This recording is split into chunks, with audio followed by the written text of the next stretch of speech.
Chapter 8: The Habits for Marketing and Sales Success. Tom Peters wrote, "All business success rests on something labeled a sale, which at least momentarily weds company and customer." Calvin Coolidge once said, "The chief business of the American people is business." Coolidge, the 30th President of the United States, also said, "No enterprise can exist for itself alone. It ministers to some greater need. It performs some great service, not for itself, but for others. Or failing therein, it ceases to be profitable and ceases to exist." America is the greatest commercial society in history. Virtually all wealth is based on somebody producing a product or service and selling it to someone else at a profit. America is considered one of the most entrepreneurial countries in the world, according to worldatlas.com 2017. It is more open to more people who want to create and sell products and services to others, and the market is larger than in any other country or geographical entity. Revenues and profits from sales pay all wages, taxes, education, and medical expenses, and for all hospitals, schools, roads, airports, office buildings, defense, welfare, unemployment insurance, and everything else of a material nature in America. Where there are high sales, there is high prosperity. Where there are low sales, there is low prosperity, lack of economic opportunity, decline, and ultimately failure. The reason for success or failure. Dun & Bradstreet, D&B, offers a credit rating service that includes most of the businesses in the U.S. Every year, active businesses are invited to contribute their financial information to this database, which is then made available for credit purposes to prospective suppliers and vendors.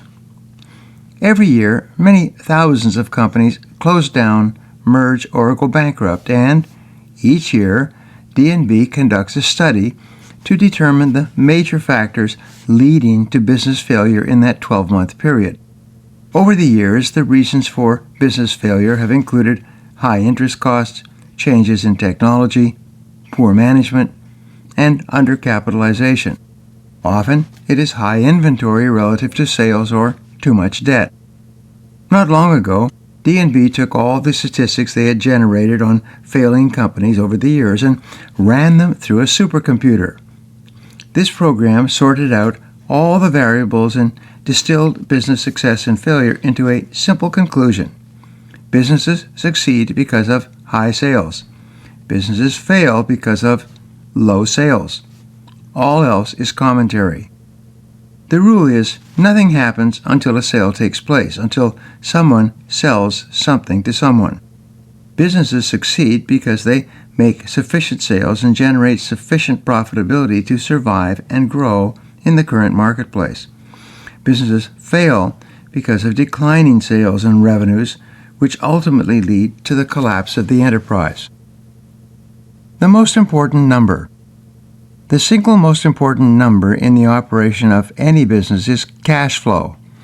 In the wake of the accounting scandals among major companies on Wall Street, the accounting profession has reverted to focusing on what it considers to be the single most important economic denominator of business success: free cash flow. Free cash flow is the amount of money left over or generated by the activities of the business after all expenses have been subtracted. It is measurable, quantifiable, and definite.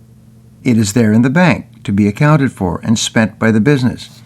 It cannot be faked. It is the critical indicator of business success or failure. Where does free cash flow come from? It comes from marketing and sales, less all the costs of generating those sales and fulfilling those orders. There's no other source. All payments, loans, advances, and lines of credit must ultimately be justified and repaid out of marketing and sales revenues. Your critical determinant of contribution. The greater the influence you have on the cash flow of your enterprise, the more valuable you are to that business. The more you can contribute toward increasing cash flow, the more you will be paid, and the faster you will be promoted. Sales are everything. One of the most important habits you can develop on your way to becoming a self-made millionaire is the habit of sales orientation.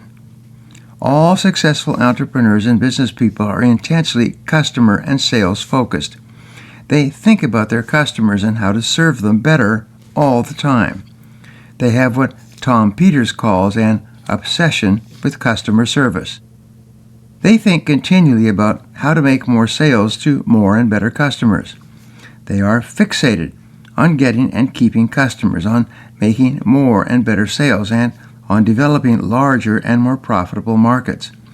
They think about customers and sales night and day.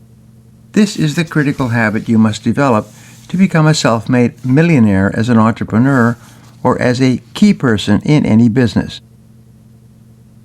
The 4 habits of marketing success. There are 4 strategies or habits of thinking and acting that you can learn through practice and repetition that will make you a more efficient and effective business person, especially in the areas of generating sales, revenues, and cash flow for your business. These are specialization, differentiation, segmentation, and concentration. Let me describe each of them in turn. Specialize in one area.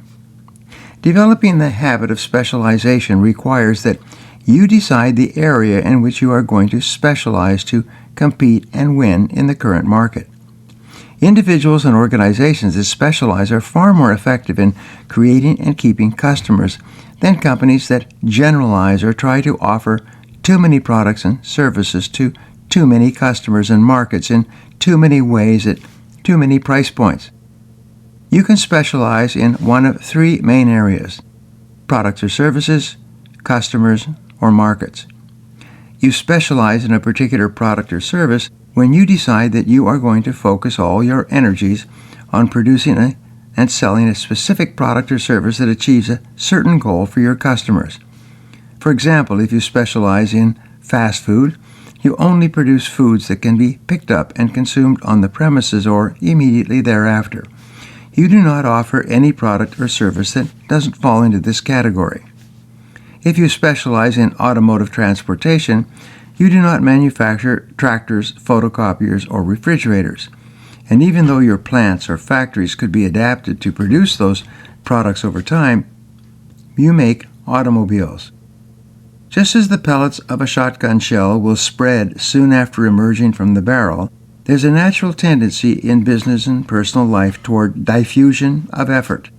There are so many opportunities and possibilities that the urge to generalize and offer a wide range of products and services serving a wide range of customers and markets is very tempting.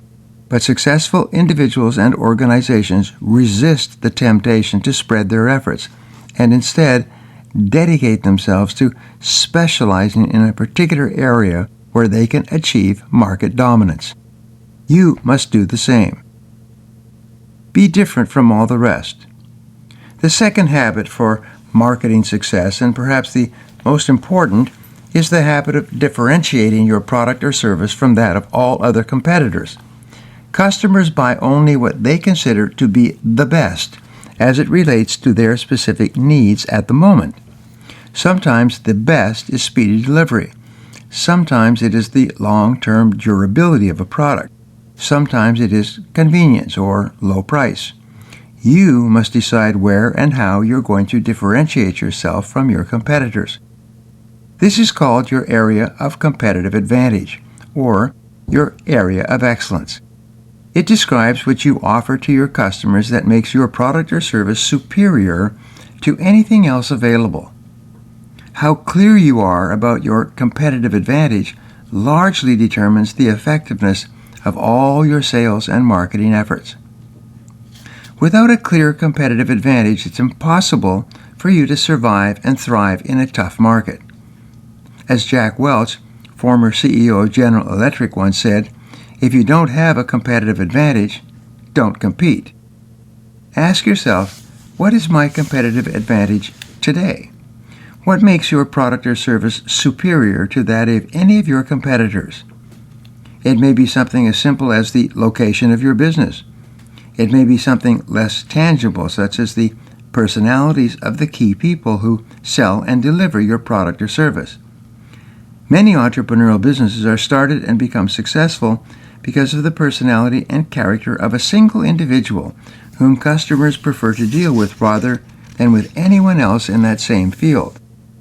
Determine your competitive advantage.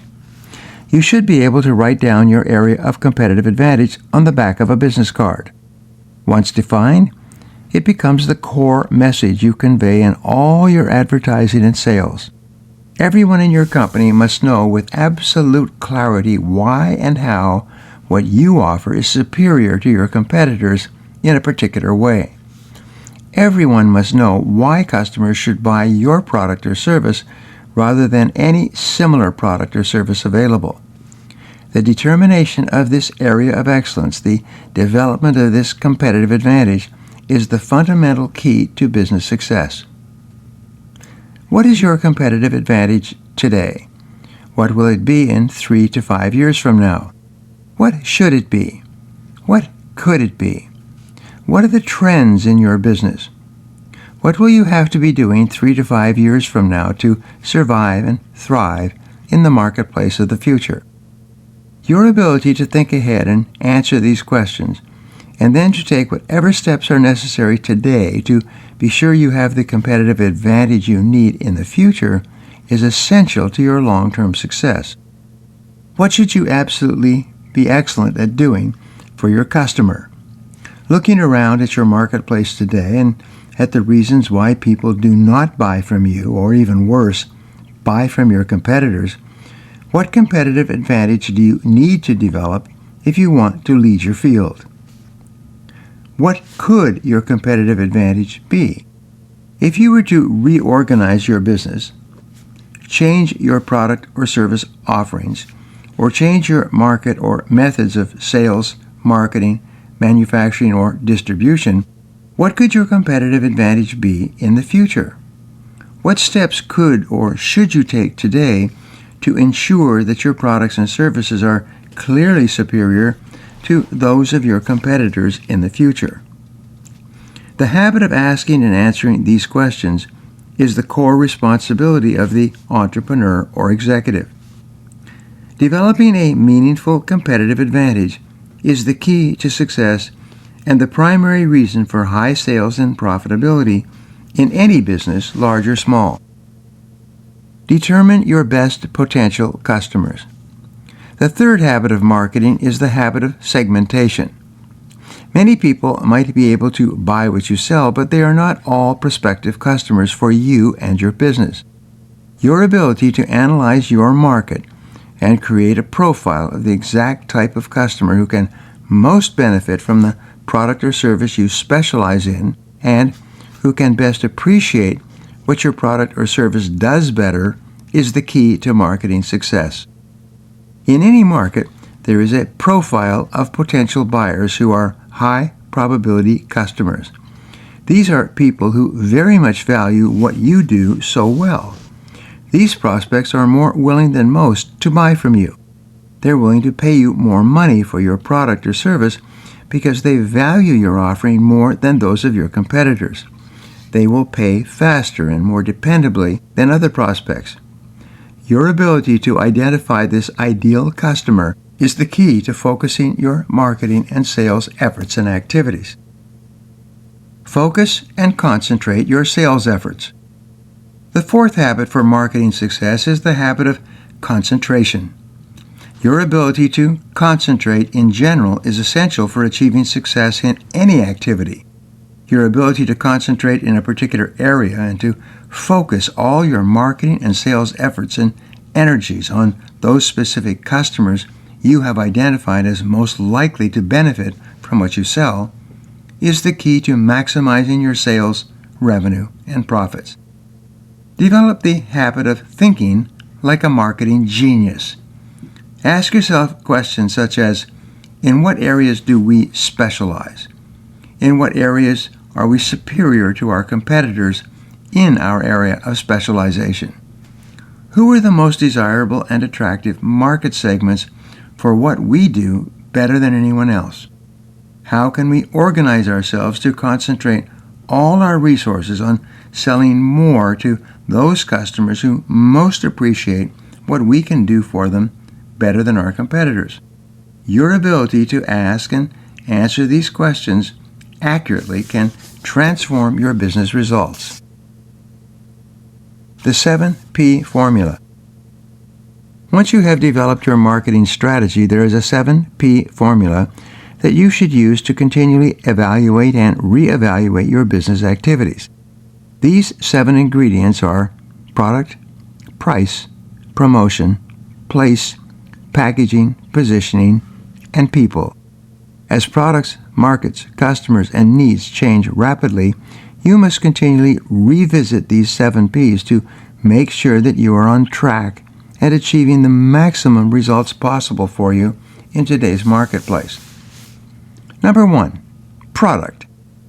To begin, develop the habit of looking at your product as though you are an outside marketing consultant brought in to help your company decide whether this is the right product for your business. Ask critical questions such as, is your current product or service or mix of products and services appropriate and suitable for the market and the customers of today? Whenever you're having difficulty selling as much of your products or services as you'd like, you need to develop the habit of standing back and assessing your business honestly. Ask, are these the right products or services for our customers today? Is there any product or service you are offering that, knowing what you now know, you would not bring out again? Compared to your competitors, is your product or service superior in some significant way to anything else available? If so, what is it? If not, could you develop an area of superiority? Should you be offering this product or service at all in the current marketplace? Fully 80% of business failure is because the customer simply does not want the product. Take the bundle of resources viewpoint.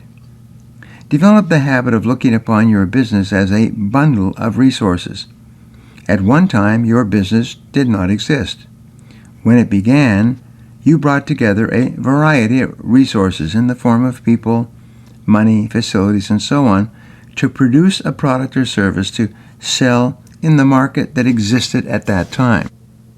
This bundle of resources that makes up your company is very much like a pistol. It can be aimed and fired in different directions.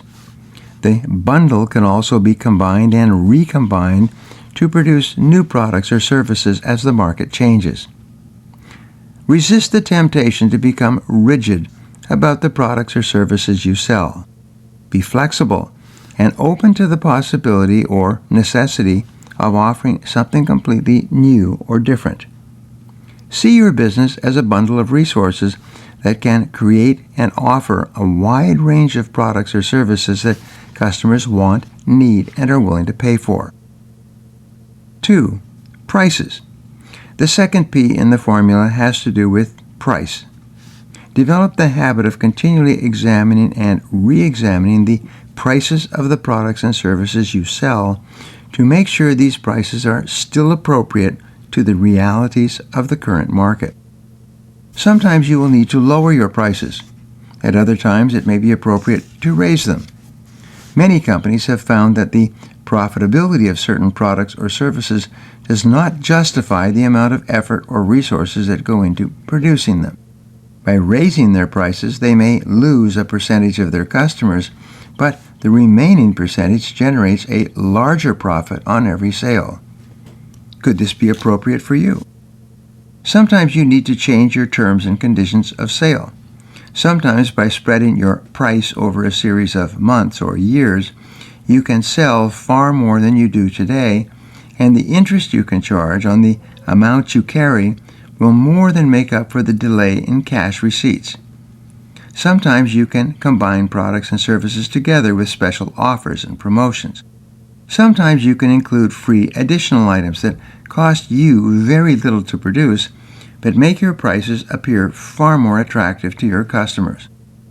In business, as in nature, Whenever you experience resistance or frustration in any part of your sales or marketing activities, be open to revisiting that area. Be open to the possibility that your current pricing structure is not ideal for the current market, and be ready to revise your prices if necessary to remain competitive, survive, and thrive in a fast-changing marketplace. Number 3, promotion.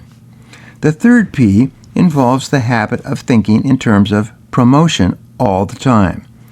Promotion includes all the ways you tell your customers about your products or services and how you then market and sell to them. Small changes in the way you promote and sell your products can lead to dramatic changes in your results. Even small changes in your advertising can lead immediately to higher sales. Experienced copywriters can often increase the response rate from advertising by as much as 500% simply by changing the headline on an advertisement. Large and small companies in every industry continually experiment with different ways of advertising, promoting, and selling their products and services. And here's the rule. Whatever method of marketing and sales you are using today will, sooner or later, stop working. Sometimes it will stop working for reasons you know, and sometimes it will be for reasons that you don't know. In either case, your methods will eventually stop working, and you will have to develop new sales, marketing, and advertising approaches, offerings, and strategies. It could very well be that your current methods of promotion are already obsolete or partially obsolete. How are your sales? This is the only question to measure how well you're doing. Sales training can double your sales. One of the most important parts of promoting your product or service has to do with how the product is sold when your customers are face-to-face with your salespeople. What words do they use? What offer do they make? What process is used to identify the customer's needs, make the presentation, and close the sale? Fully 70% of salespeople in America have never been given this type of sales training. Instead, all they have received from their companies is product training. Many companies are operated by people who have no sales experience themselves. As a result, some executives are blind to the fact that approximately 80% of sales success is determined by the sales skills of the people who deal face-to-face or ear-to-ear with the customer. Small improvements in sales training can lead to dramatic improvements in sales results, no matter what the product or service and no matter what the state of the current market. In my personal sales training seminars and workshops with more than 1,000 companies and 2 million salespeople, I have found that small changes in sales proficiency often lead to rapid increases in sales. I have worked with literally thousands of individuals and hundreds of companies that have been able to increase their sales by 5 or 10 times by learning and practicing better sales methodologies. Number 4 is place. The fourth P in the marketing mix is the place where your product or service is actually sold. Develop the habit of reviewing and reflecting upon the exact location where the customer sees the product or talks to the salesperson. Sometimes a small change in the location of the sales conversation can lead to a rapid increase in sales. You can sell your product in many different places. Some companies use direct selling, sending their people out to personally meet and talk with the prospect. Some sell over the internet or by telemarketing. Some sell through catalogs or mail order. Some sell at trade shows or at retail establishments. Some sell in joint ventures with other similar products or services. Some companies use manufacturers' representatives or distributors. Many companies use a combination or two or more of these methods. In each case, the entrepreneur must make the right choice about the very best location for the customer to receive essential buying information on the product or service in order to make a buying decision. What is yours? In what way should or could you change the place where you sell your product? Where else could you offer your products or services? Number 5, packaging. The fifth element in the marketing mix is the packaging. Develop the habit of standing back and looking at every visual element in the packaging of your product or service through the eyes of a critical prospect. Remember, people form their first impression about you within the first few seconds of seeing you.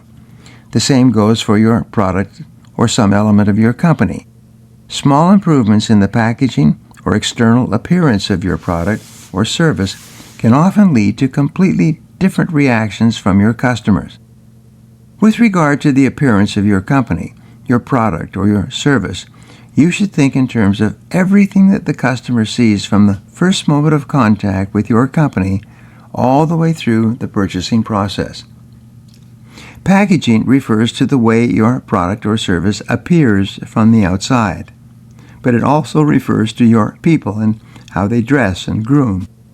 It refers to your offices, your waiting rooms, your brochures, your correspondence, and every single visual element about your company. Everything counts. Everything helps or hurts. Everything affects your customers' confidence about dealing with you. When IBM started under the guidance of Thomas J. Watson Sr., he very early concluded that fully 99% of the visual contact a customer would have with his company, at least initially, would be represented by IBM salespeople. Because IBM was selling relatively sophisticated high-tech equipment, Watson knew customers would have to have a high level of confidence in the credibility of the salesperson to be willing to buy it. He therefore instituted a dress and grooming code that became an inflexible set of rules and regulations within IBM.